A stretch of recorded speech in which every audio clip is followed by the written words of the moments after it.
Здравейте, днес в град Българово завършихме един покрив и доволен клиент от нас остана. Здравейте от мене. Човек не знае кога ще има проблеми. Проблема възниква изневиделица. И когато човек не може сам да се оправи с проблема, търси специалисти. Моят проблем беше един покрив, който на времето други специалисти го направиха, но той вече протече.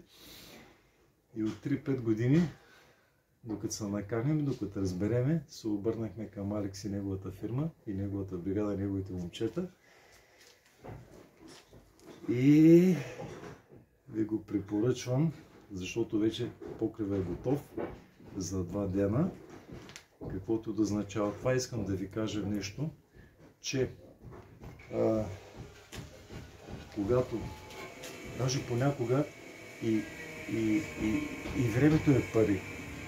Когато искате да имате кратък срок, опа, обърка. Обратно, така. Когато искате да имате, вижда ли се, не знам? Вижда се малко. Кратък срок, нали, високо качество, парите нямат нужда. Така, няма значение за пари, но аз гарантирам за качеството и за срока. Благодаря ви много. Много интелигентни, млади момчета са бригадата, знаещи, разбиращи, можещи. Благодаря ви много. Това е моята препоръка. Чао на всички кои. Чао.